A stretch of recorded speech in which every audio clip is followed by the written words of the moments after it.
I'm Yoshiyah, the son of Yoshiyah and Elad. My parents came into the community in the early 70s, and I was born here. I'm 43 now. Great. My name is Elad, and my father came to the community, it was early 80s when he came to the community. And my mother came to the community when she was 2 years old. Her parents brought her to me when she was 2 years old. So then my parents were married here in the community, and I was born here in 1993. Wow. So I'm 29 years old now. So what was it like growing up here? I know that's a very broad question to answer. It's essentially saying Well, I think when you don't have anything else to reference it to, because we always lived here, really, childhood was amazing. We had a lot of friends everywhere, because growing up in the community, there's children everywhere, because we love children. So we had a lot of friends that were the same age, and a lot of friends. I grew up in Island Pond, where we had 14 households and a store downtown, and our school was very structured, and there was 8 to 15 of us that were exactly the same age, kind of like public school, and then there was a lot of groups. So at one point there was probably 200 children. Wow. There was 112 of us that were taken in the raid in 1984. But we didn't know anything else but sledding and training and being raised by our parents. Pretty warm environment. We heated our homes with wood, so we grew up working. We enjoyed it. We didn't really know anything else. We were splitting the wood. All our homes were heated. Our hot water came from wood too. So my father was part of the woods crew. They cut 400 cords of firewood in the winter. It'd all go out. We'd prepare. I'm talking about dump truck loads of wood to get ready, because it got down 30, 40 below zero. So we grew up going to training, and then coming home and doing some sledding, some splitting firewood, snowballs, skis, skating. We did some skating, different things like that, because that's what you did in the wintertime. That was pretty much all you did when you were outside, was some sort of snow activity. Yeah. A lot of shoveling. We always shovel our walks and shovel our neighbors, and we just and meet up with the other children from other houses and build big forts in the snow piles. Yeah. Well, I was born in California, in a little beginning community we had out there, Santa Cruz, California. We had a place there for a time. And so I was born there, and then shortly after I was born, we moved to the Midwest. And I lived in the Midwest for about a year. And then we moved after that to New England. And so most of my childhood, I moved around quite a bit. Okay. I lived all over the New England area, and then back in California a few times. And so, I would say between the time I was born and 16 years old, I probably lived in 20 different communities. Wow. So we moved a lot, just because of need. The way our life is that our communities are all interconnected. Yeah. And so we go between communities based on need, just to support and help. So I got a pretty broad perspective growing up by moving around between communities and getting to know different people and Different areas of the country. Yeah, and even living in different living conditions. Sometimes we had plenty, sometimes it was a little more sparse, and we had to trust our Father. He provided for us day by day, and so I feel like it's pretty broad perspective I gained through that. Yeah. But just like he was saying, because you don't have any other reference point, for me it was marvelous. And now that I'm grown and I look out in the world and see where other people are raised and what they have, and I couldn't imagine being raised any different. Like, I'm so grateful for the way I was raised and for what I was given. It's very amazing. I wish everybody could have that kind of experience growing up. That's how I feel. Sometimes I feel bad for people that didn't grow up with that kind of experienced people around them to teach. I think that's one of the greatest assets of community is the talent of the people that you're living with. You might not even realize it at the time, but like now I look back and I realize I was living with scholars and scientists and, you know, screenplay writers and amazing teachers of all different kinds, outdoorsmen. So we got a very vast array of education that there's really no other way to get except living with a lot of different kinds of people.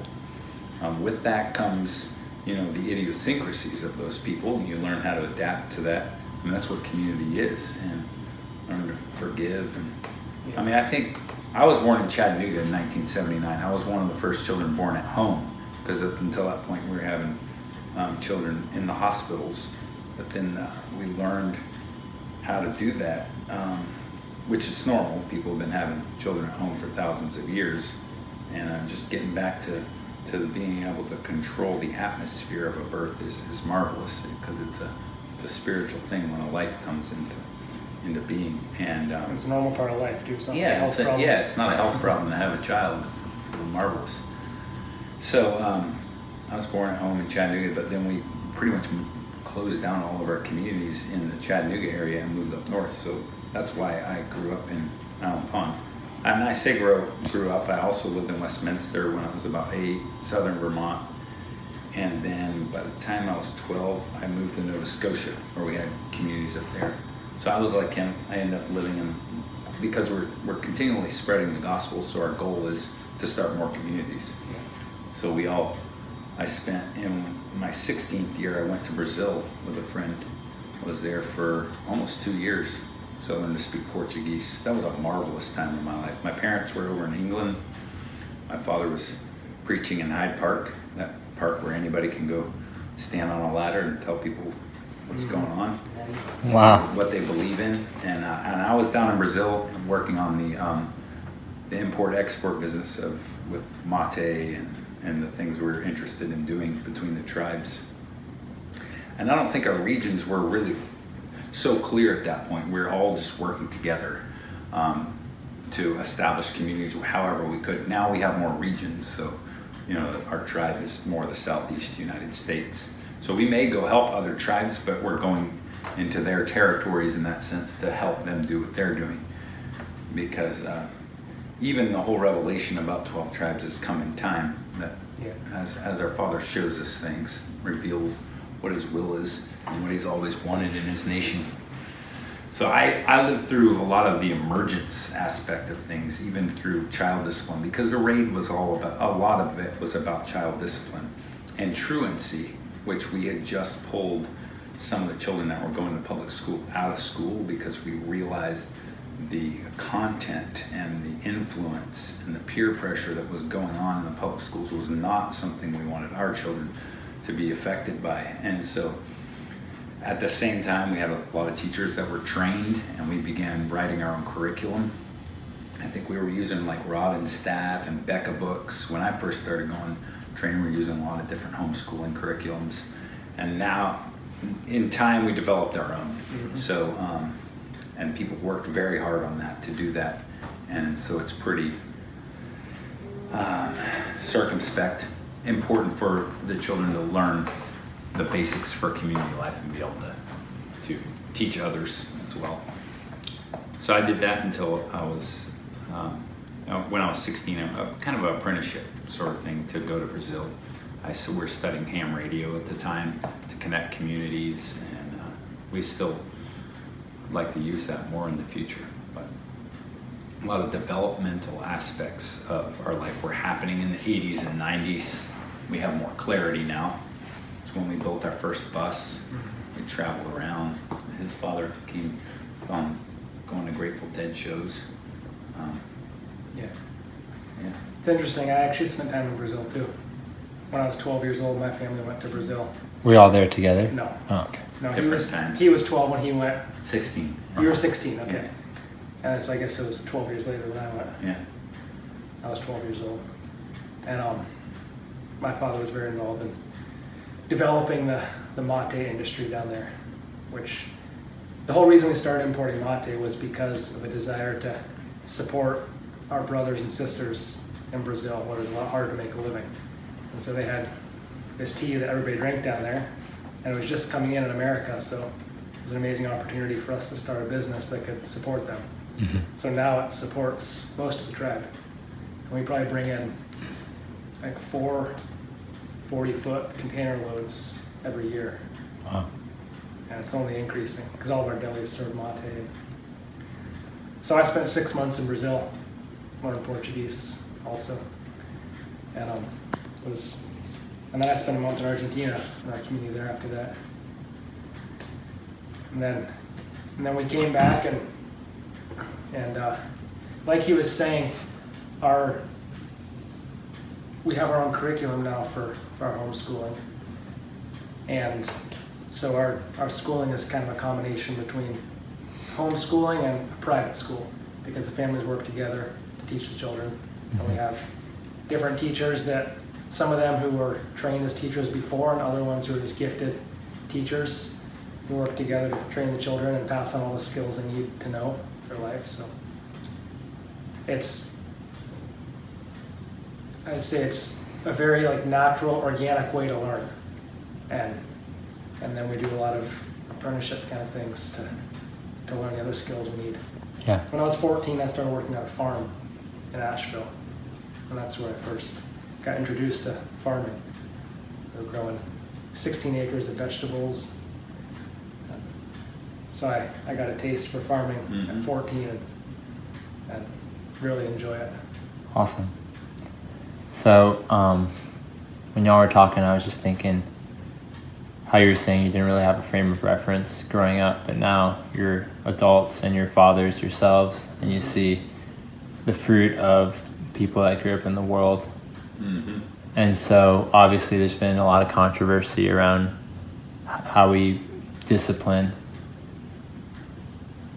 and school and things like this. So, based on your perception of how people raise their children in the world versus what it was like growing up here and not being fathers yourselves, what do you have to speak on that subject? Well, I think that society as a whole knows indirectly that discipline is good, even though they don't really know how to define what that discipline is. So what everyone agrees on is that child abuse is bad.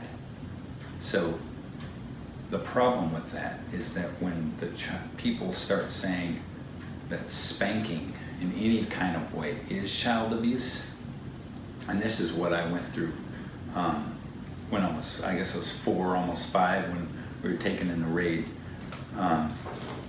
The problem with that is that if you take spanking out of a child's life, you take out very simple, direct consequences out of the adjustments, out of your tools of adjustments to their attitude. And when I say tools, it is the tool of adjustment, because a child that's young, which is really the type of child you want to be spanking, because that's why it says train up a child in the way he should go, so when he's old he won't depart from it. So when he's young, this is when it's most important to do it. And really, children between the ages of about 2 and 12, those are the years where you're really building what they're going to be later in life. You're setting their diligence, you're setting their morality, their self-control, their the way they respond to the way they situations. respond, their outspokenness. There's so many things that are built in their character in those years, and so it's taken us a little while to understand it fully, but we know that people have disciplined their children for thousands of years. And most of our grandfathers and grandmothers, they all talked about, going out behind the woodshed or their grandma getting the apple switch. And so we've gone through a few things in the beginning. We used paddles like the public school systems use, and then the more we realized that it talks about the rod, we felt like the rod is the most effective tool, and we used that balloon stick. We didn't always have that clarity of a small reed-like rod. It shouldn't ever leave damage of any kind, but just to be obedient to the Proverbs so that a child can actually reach some sort of, they could reach the right kind of grief for what they did and some repentance. They could actually find repentance and their guilt could be removed for whatever. And it starts very small. So if you tell a child no, but you're not willing to back it up, how do you back up to a 2-year-old? I said no. Some people will scream at them rather than use the rod. Some people will jerk them around. Some people will, there's a lot of forms of abuse that actually happen that we would say screaming at your child or browbeating them is a form of abuse, because the words actually will hurt them down the road the way you talk to them. And they develop a complex about themselves or whatever it is. So I have pretty young memories of my oldest memory of being disciplined. I think I was about 4. It's probably right around the time of the raid, and I was kind of a crybaby. And when I fell on the ground, I wanted my father to help get me up. And I remember walking up the street. I was by the maples, and I tripped and fell. And I was big enough to get up on my own, but I demanded that he help me get up. And he said, "No, you're a big boy. You can get up on your own," because he could tell I wasn't hurt. I was just emotionally disturbed. He said, "You get up on your own," and so then he walked on a little farther, and I screamed at him, "I hate you!" I was just mad at him for not helping me, So I don't remember much about discipline, but I remember that whatever it was severe enough in the sense of I knew that he loved me, and I knew that he was not going to allow me to say that to him, and I never ever said it again to him in my life. Now, I'm not saying that happens every time. A lot of children, you're going to repeat things, but that made an impression on me because I was right at that age where something like I didn't really know what I was saying, and I learned what I said, and then I wasn't going to keep saying something like that. My discipline was effective enough. And I think that's really the goal. When I see people that are totally out of control with their words or the way they talk to their parents, the disrespect that's in society, I actually just feel bad for them, because the fathering that got removed from society is so important to a person's well-being and self-respect, really, of who they are, the glory that they have, and the ability to take testing and troubles and have the right response without just, this society is not prepared for real trouble. It's not really. People are taught that their emotions matter so much they're wearing them on their sleeve. You offended me. But it should be that someone would be able to have enough glory upon them. When I say glory, I mean enough self-respect and self-control of their own faculties that they wouldn't be able to take something from somebody that's saying or doing something that isn't right, whether it's right or wrong. They would be able to filter it and do whatever they needed to do with it, but not allow it to plunge them into some sort of despair or crazy reaction. And this is what's going on. People like, so-and-so did this, and all of a sudden people are ready to riot, or people are ready to do this. And you're looking at it like, did they never learn? They didn't learn. And that's why removing discipline from the schools, even, the reason they removed discipline from the schools is because they had to, because the parents weren't doing it. And so if the principals and the teachers are trying to maintain an authority that the parents aren't willing to back up, there's a conflict of interests, and there's disunity, and there's not a united front, and you create disaster really doing that. So fortunately, there's still some states that have it on the books. We believe that if we don't do it, we're disobedient to God, because that's His way. That's what, and He lays it out. And so I would I find it interesting that Christianity as a whole doesn't read something like Hebrews 12 and realize that if they're not disciplining their children, they're not on the way. They're not on God's way. They're on a different way, a way that's become a societal compromise to cause people like these new ideas like time out or psychology. Let's reason with them and let's reward them this way. Let's attract them to be obedient this way. And I find it a bit strange because of how effective discipline can be. He mentioned Hebrews 12, which in Hebrews 12 it says, "What father is there who doesn't discipline his child?" And then he says that our Father in heaven disciplines us. If our earthly fathers discipline us, then for sure our Heavenly Father disciplines us. And so for us, that's like the foundation of discipline, that it's our Father's love for us, that we wouldn't go astray in our own selfish, sinful way, but we learn how to keep His way. And so that's the foundation of discipline for us, not just to make our children stay in line or do what we want them to do, but actually that they could learn that they have a God in heaven who's watching them, and they could give themselves to do what pleases Him and not just please themselves. Because really, I'd say that's like at the root of all the trouble on the earth, is people that haven't been taught that what they're living for. So they live to please themselves, and whatever pleases them, they do it. And then there's all kinds of chaos that results from that. Yeah, discipline's not condemnation, it's training. Right. The condemnation is not now. That's not for us.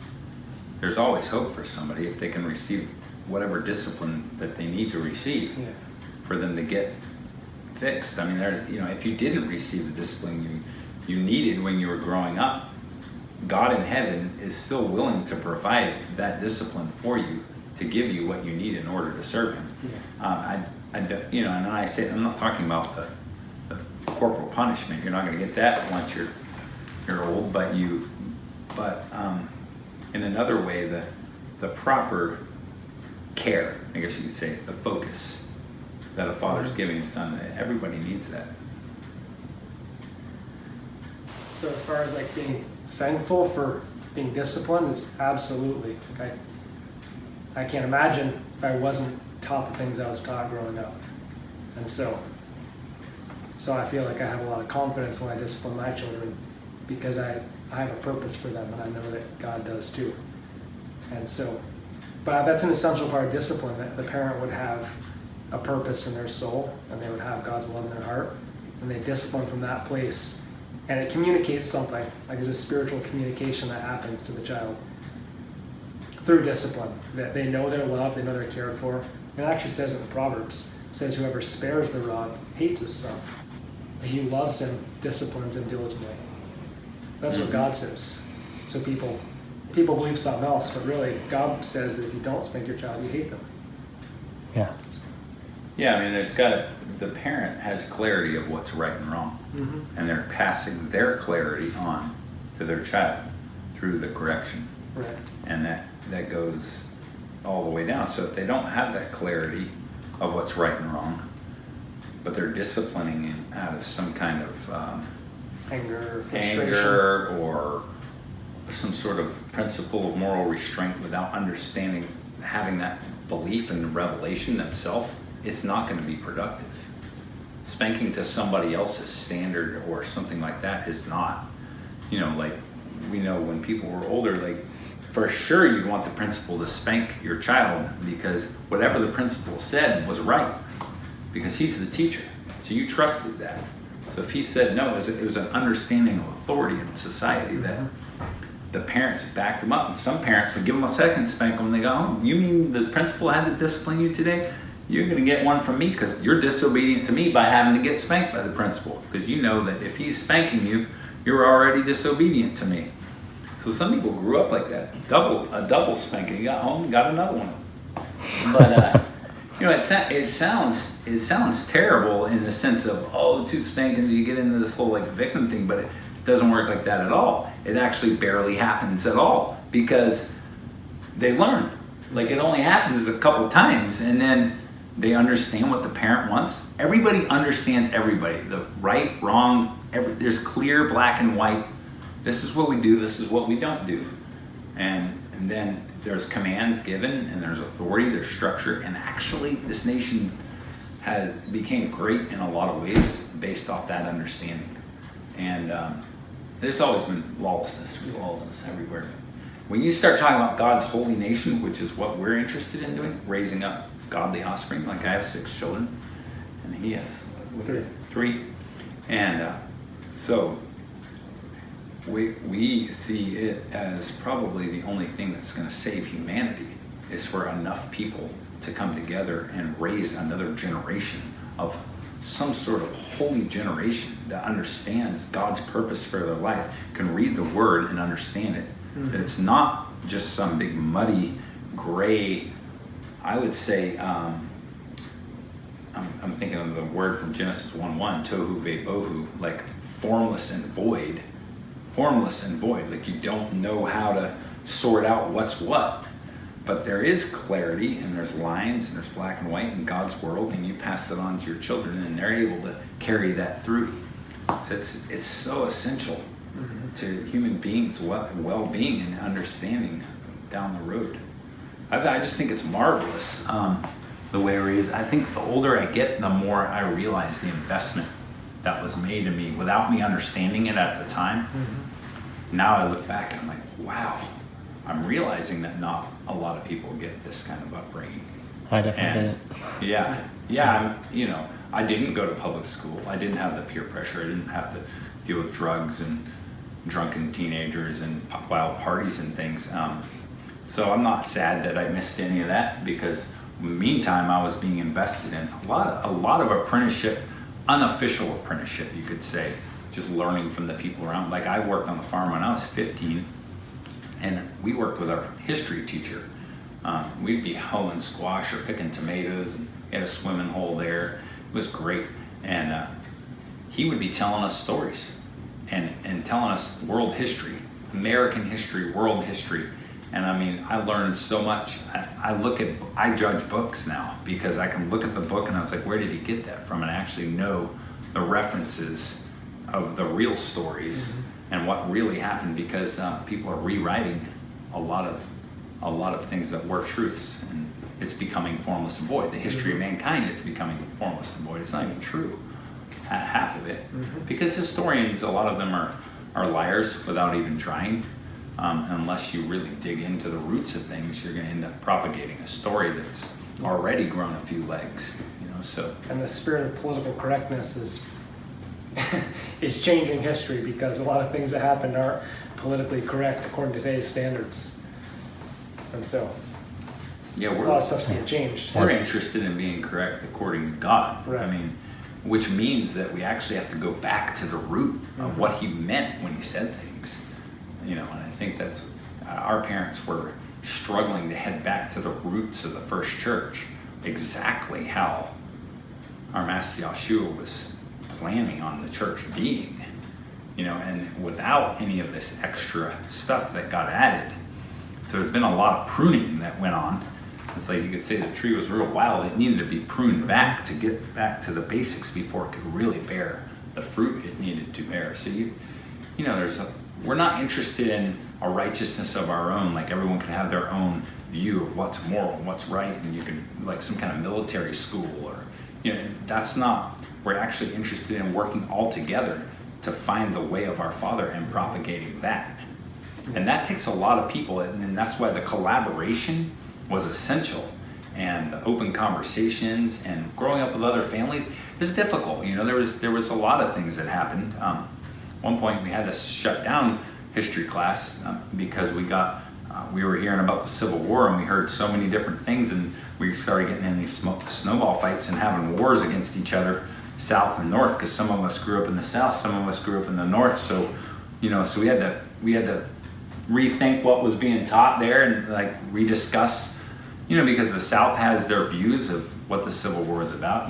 There's all kinds of different points of history, but all in all, we would always come through us and have a solution, and we just appreciate the wisdom in the counsel. Really, a lot of counsel. Counsel is essential. I mean, you can have strength, but if you don't have counsel, your strength goes awry. You need both of them, counsel and strength. Well, our hope and desire is that we could find many others who are dissatisfied with the way things are going in the world in their lives and don't know the solution. Because our Father has revealed to us, the God has revealed to us the solution for the problems of mankind. And at the heart of it is fathers turning their hearts to their children and passing on God's heart to them and a purpose for their lives. And them growing up and having successive generations that would follow in the way of our Father. And so that's why for us, the training of our children is very important, because we want there to be generations. Like our Father called Abraham, Isaac, and Jacob. He wanted generations. Yeah. So that's what my heart is that I can train my children to follow in God's way with all their heart, and they could raise their children the same way. And Amen. Yeah, I think Malachi 4:6 pretty much sums it all up, that unless fathers turn their hearts to the sons and the sons turn their hearts to their fathers, there's really nothing left but a curse for the earth, because families divided, not in his order, in his structure. Mothers being mothers with all their hearts. I mean, what can take the place of a mother? Nothing. I mean, they can run off and be CEOs of companies and do other things with their life, but they can't be mothers and do that. I mean, because a mother is a devoted person. She's the homemaker. She's the one that makes that security, that place there, that warm place for children to grow up in. And then the father brings the structure and the discipline, and them working together creates a godly family unit. And that can't be replaced any other way. So I would say that the struggles that we've gone through to get that clarity and to understand that, I mean, it's a marvelous place for children, and that's our hope, is that we would raise up successive generations. Like, I have 6 children now, and I have a lot of hope that we would have another generation of godly offspring, and that even the ones that have fallen away, there's some out there that have gone a different way, that they could come to their senses, like the prodigal son, and repent, because society as a whole clearly is headed the wrong direction as far as bringing the Son of God back to the earth.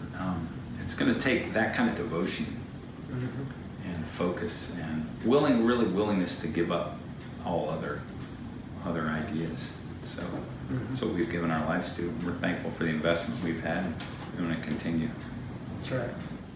He said only an idiot would hit his child with their hand. Like Yeah. we were just talking about the separation between the subjectivity of you're doing this to me, but when you put a rod in it and you don't strike the person with the child, you would never want to hit the child with your hand. You would only use a rod because it connects the pain to the rod, not to the person. Yeah. So the father or the mother, whoever's administering the discipline, would stay totally gentle with their spirit under control, because they're not going to be involved in abuse. They're just bringing God's word to their child and the consequences. So the child's connecting the consequences and the pain to the rod of correction, rather than an angry parent that's like lost control and is screaming at them. And that would be a time to, for sure, not discipline your children if you weren't in your control. It'd be better not to spank if you're not in control of your spirit.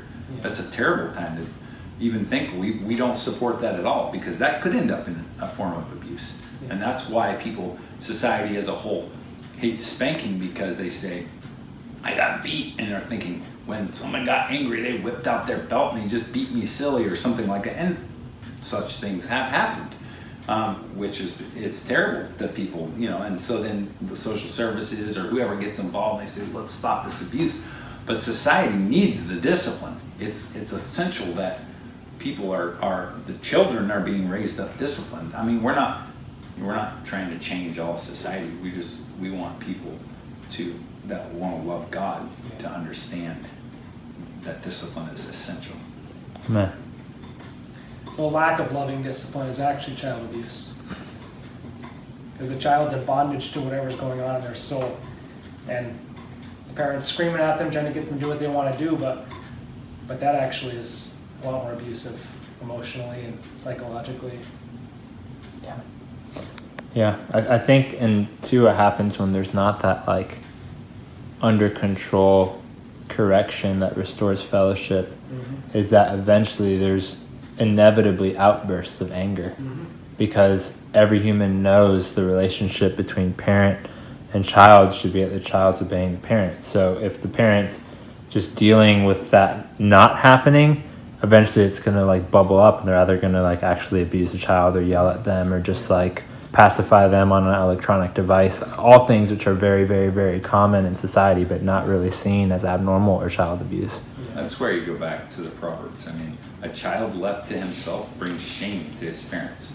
So, in other words, a neglected child doesn't know what to do, how to be. How to please your parents. How to please, so then they end up getting involved in something they shouldn't be doing. But it's not really their fault anyway because they weren't given a will. So now they've got to be brought back. And a lot of times, you by the time a child's older and older and older and it's been neglected like that, they've developed bad habits.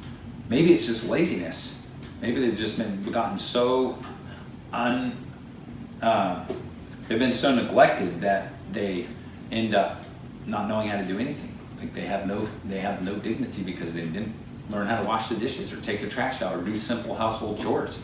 And there was no one there backing it up. There was no father there, or there was no mother there saying, this is what you're supposed to do. This is how you're going to eat like a king. You're not going to eat like a slob at the table. You know, you're not going to just throw your clothes all over the house. You're going to put them in your drawers and you're going to fold them and all these things, very basic human functions that are taught from very small. It's so essential. And then, you know, if you're faithful in small things, you'll be given larger things. So if you learn faithfulness, diligence, faithfulness, they're so essential because you can learn anything later. Anything you want to learn. If you have diligence, that's why the proverb says, diligence is a person's most precious possession. But if they're not taught diligence, you want to study something else. You're not just born with it. Laziness just takes you over. I mean, that's really a human condition, laziness. It'll move in and destroy what you could have been, your human potential in a lot of ways. We see a lot of that going on in society now. So they don't really even know how to cook. You don't even learn how to cook because your mother wasn't there to cook for you. You know, so she's too busy working, so she threw the TV meal in the microwave and fed you that food. I mean, this is what a lot of people are dealing with now. But think about the value that you would have, you know, call me anything but late for dinner. You know, that's because your mother just worked for 2 or 3 hours making a very nice meal for her family. And you understood that she was pouring out her life for you as a child. And the father came home and everyone sat at the table. And there it came, the spread that your mother just labored for. How much respect does that give you for your mother? And you know, she's loving you and you're loving her. This is normal life, but this is one of the things that are lost by women going to work. What are they going to work to do? To make money so that they can buy more TV dinners? To pay, you know, it's just, you get into it, there's a lot of root problems, you know, that come from really not being satisfied with your God-given role. You know, fathers working by the sweat of their brow. They want an easier job. So they got to go to the gym to work out because they sat in an office all day. So they didn't get to split wood and use their muscles, so they don't have a sense of accomplishment. And men, they need a sense of accomplishment. So they need to know that they actually did something. And, you know, yes, you can send out 50 emails or whatever it is, and that's fine. But in the end, your body is made to work by the sweat of your brow. That is what we are under in this age.